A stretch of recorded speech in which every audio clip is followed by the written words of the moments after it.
2:15 p.m. here in Washington, D.C., two members of the National Guard deployed from the state of West Virginia were shot in what is being described as a targeted and ambush-style attack 2 blocks from the White House. They are in the hospital in critical condition. The suspect apprehended, also in the hospital with severe injuries. That is the basic outline of what happened. Sam Vinograd joins me now, fill in lots of other details. We'll have Nicole Sganga, Weijia Jiang, and others joining us as we go through the day. Sam?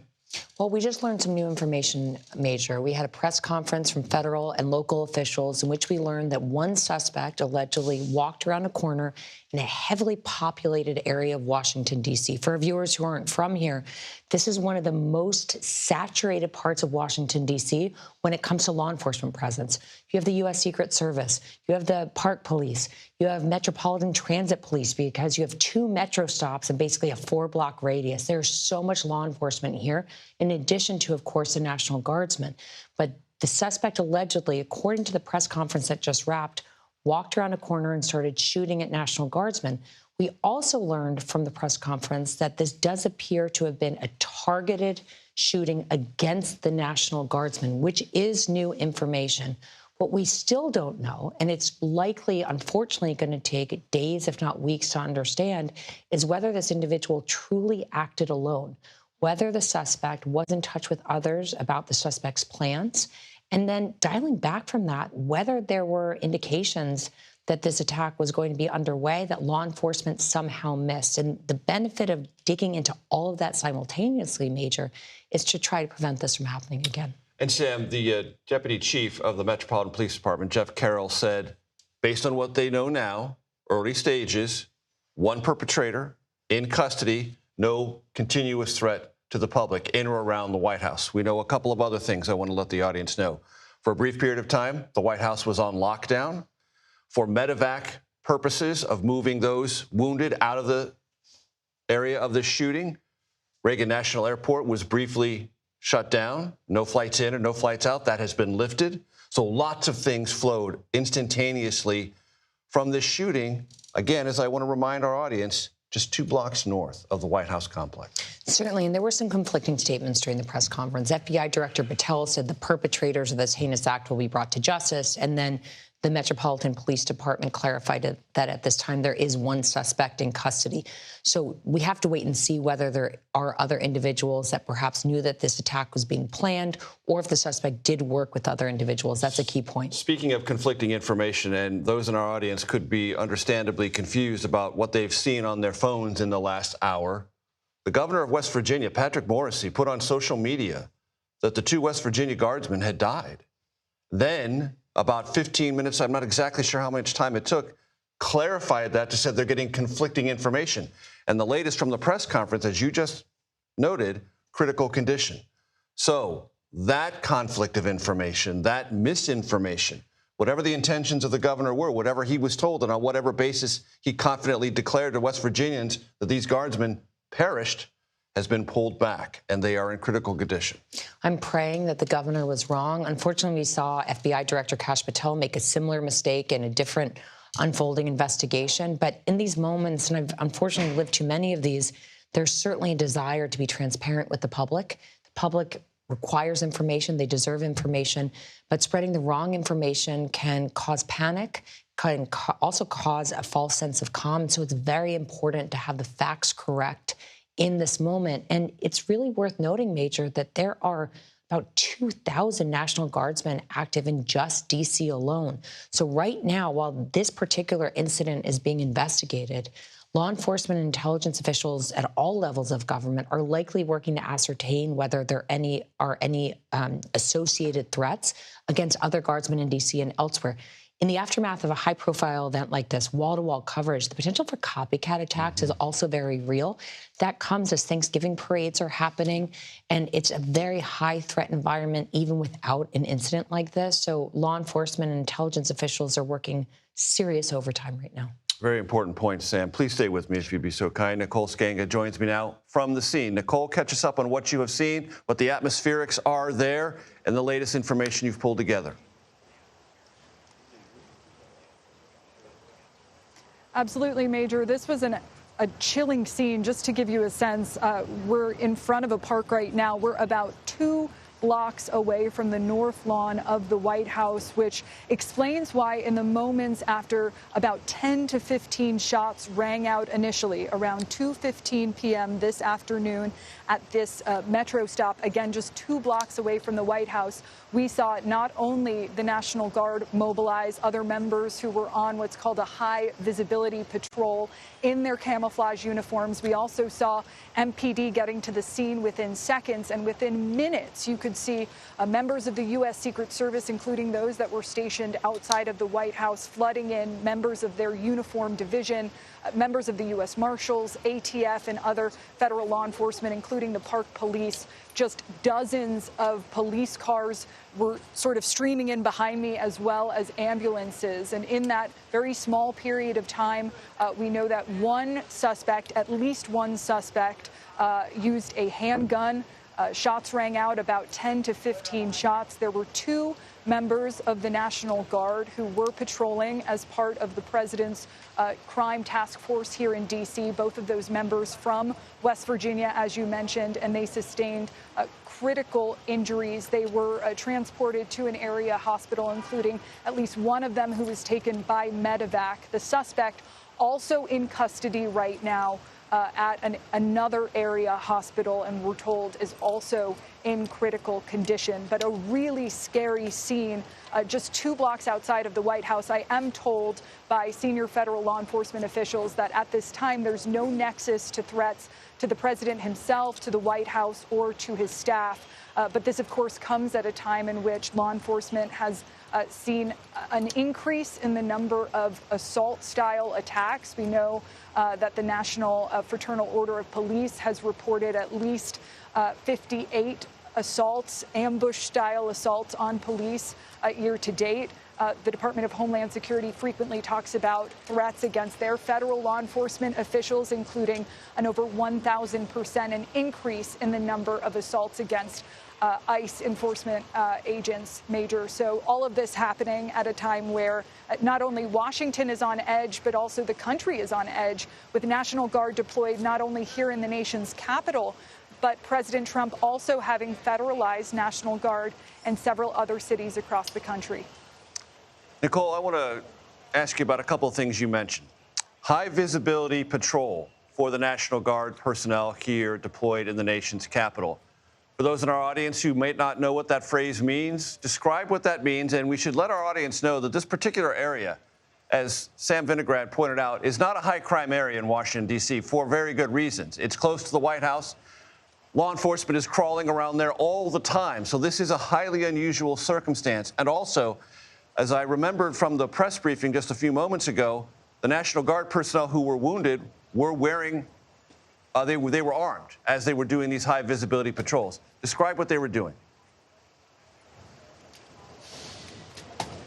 Major, that's exactly right. This is not a high crime area. This is a high law enforcement area. This is a place where on any given day you walk on the sidewalk and you will see members of the National Guard who are deployed as part of this task force. You will see members of the Secret Service. You will see other federal law enforcement agents. Now, that high visibility patrol that we were talking about there, the motivation behind that, deterrence. This is part of the White House task force and federal law enforcement's goal of really deterring crime, of trying to bring down, more high-profile crimes like carjackings, like homicides within the nation's capital. And so oftentimes as part of that effort, we see the National Guard patrolling. You can see their weapons visible. You can see that they're wearing those sort of camouflage military fatigue-like uniforms. So there is no doubt, Major, that anyone, be it the suspect here or just a member of the public walking along the street, would have been able to identify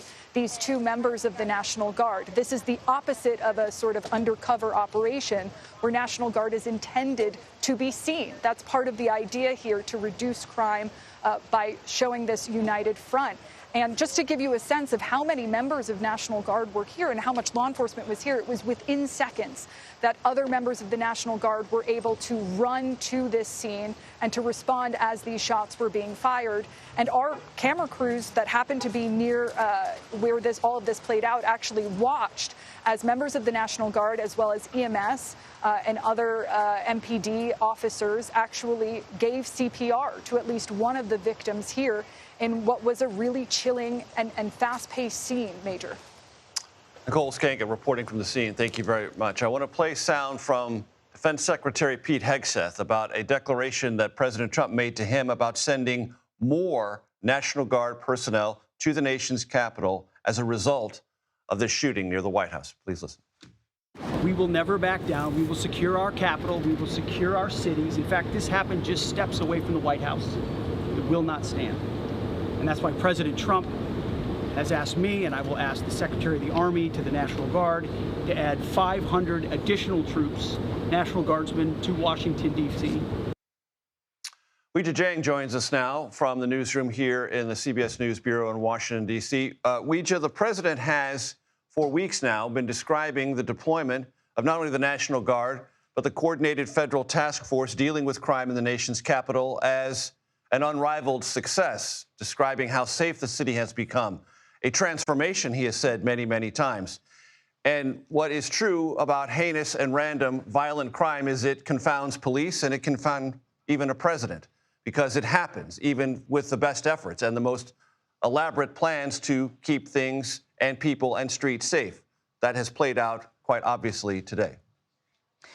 Major, you're right. Just yesterday at a separate event at the White House, the president spoke about this effort, what he calls a crime-fighting mission to not only eliminate, but to deter future crime. In fact, he ordered the National Guard be activated back in August, even though it was met with controversy here in the nation's capital from elected officials, from local officials who have since challenged it in court. But Major, you are right in that President Trump, at every opportunity he gets when he talks about Washington, D.C., loves to talk about the pride he has in seeing these members of the National Guard, because he believes that they have been able to bring the crime down.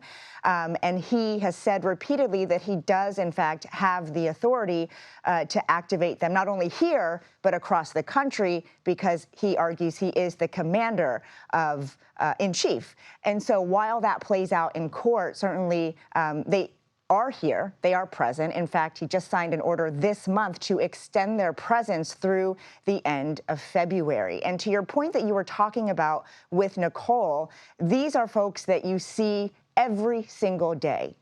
To get to work, we have to pass by them. We see them staged in public parks and certainly around public transit a lot, particularly this corner where the shooting unfolded, because its proximity to the White House. It's such a major hub for the metro that is where you would have to get off if you wanted to take the transit and go sightsee in that part of town. So Major, right now, I can tell you the White House and officials who I've talked with say they are closely monitoring the situation. They do not want to talk about the politics of why the National Guard is here. They are focused on the investigation and on these families who just received this horrific news, Major. And to buttress your point, Weijia, about the reaction here in Washington, D.C., some members of the D.C. City Council were very much opposed to National Guard deployment.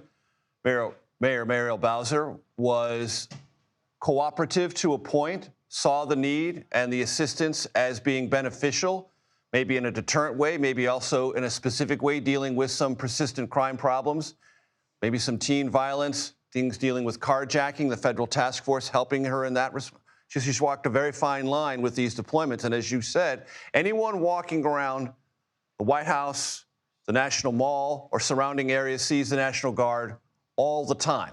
And for this to happen sends a very alarming signal to the White House that maybe this is not just a deterrent, but maybe they are now becoming some kind of target. We'll explore that more with Sam Vinograd and a guest from the FBI just in a moment. But any additional thoughts you might have on that, Weij? Well, that might be the case, but that's not what we saw unfold, given what we just heard from the clip you played from Secretary Pete Hegseth. So it seems that they are doubling down on this, sending even more members of the National Guard here to the nation's capital. And if you have listened to the president, there's one thing that is for certain. He does believe that it makes a huge difference, not only here, but he wants to see it everywhere. Of course, there have been many challenges to that effort. Even here, the Attorney General for the district has filed a lawsuit which is still ongoing in court. But certainly the administration's position is that they are helpful in fighting crime. And to your other point, Major, the mayor has also conceded that, even though initially she, tried to push back, tried to fight back on this. Ultimately, we saw her evolve and say she wanted to work with the federal law enforcement agencies because there was a benefit. There was a reduction in crime. Weijia Jiang, thank you so very much. Former FBI agent Jeff Harp joins us now. Jeff, with your permission, I want to play for you some sound from the scene we just heard a few moments ago from FBI Director Kash Patel. Let's play that. We will work together collaboratively because this is a matter of national security, because it's a matter of pride. President Trump has been informed. We've been in contact with the White House. We will shortchange the American public with no resources to make sure we find and safeguard our nation's capital right here in Washington, D.C., and bring anyone responsible for this heinous act of violence to justice. Jeff, evaluate that declaration that this is about national security. Well, I mean, anytime you have an event in Washington, D.C. that involves a crime of this nature where it could affect a lot of different folks, they're going to say this is a national security level event. And I understand what he's saying, that, the FBI will bring the resources to bear because at the end of the day, they work with the same agency that prints the money. So they bring a lot of resources to help solve a case like this. What are your thoughts based on what you've heard so far from the scene and from those involved with pulling the investigatory information together so far? Yeah, these are very difficult because anytime you have a lone wolf operator, and I think that's what we've initially determined this to be, and that remains to be seen, these people can sometimes get radicalized on their own, whatever sort of radicalization they believe in, and they can act on their own without the involvement of others. Now, I think what we have also seen in the past that a lot of these shooters that we say, hey, there was what we call leakage, where they talk about things that happen prior to them making this horrible act. They talk about it. They post things. They obviously they go out and buy firearms, ammunition, and that sort of things. So the precursors that lead up to these events sometimes are seen by others, but a lot of times it's really, really hard to act upon it because it can be sort of nebulous in nature. Jeff, the FBI director called this brazen. I wonder if you have any thoughts about the location of this, because the suspect, the gunman, who's now in custody and also obtaining medical treatment because of serious wounds, gunshot wounds after the fact, would have had to know not only is this a high-profile crime event, it is happening near the White House, and there would be no end of law enforcement descending upon him almost instantly. Yeah, I mean, so they talk about suicide by cop. That's sort of the thing that went through my mind. I don't suspect this person thought they would get out of there alive. I mean, it's good that they did because we'll have an opportunity to do an interview at some point and get more information from them. The other thing that really stands out in my mind is I know that area very well. I worked in the D.C. area for about 8 years, and several blocks away from there, you have FBI headquarters, you got Secret Service headquarters, DHS. Everybody, that whole area is surrounded by a law enforcement community, not to mention the fact that the Farragut Metro stop is very popular stop for people to get off to see the White House, to walk across the lawn, to go over to see the Washington Monument and the other great features in Washington, D.C. So it's really kind of crazy that this guy got off there and committed this act because he was going to be seen. He knew he was going to be seen and certainly be shot at. I'm trying to talk to some of my sources back there to make a determination as to, they said there's about 15 rounds that were fired. It's unknown whether those were handgun, rifle rounds, or anything else at this point. Or at least we don't know it. But I think as we see this come out, we'll find out what weapon he used, the defensive measures that the National Guard used, and we'll learn more about his motives by what they found in his social media and other electronic data. Jeff, before I let you go, would you imagine with the National Guard deployed currently and the 500 yet to be deployed, there will be a reassessment of tactics and procedures? Yeah, there's always a reassessment. Anytime you have something like this, there's always a reassessment. You know, I was on a hostage rescue team for about 5 years, and when we responded to events, we looked at what happened and what were the learning points of what happened before when you go into a new event like this, so you don't make the same mistakes twice. Jeff Harp, I appreciate your time very much, sir. Thank you very much.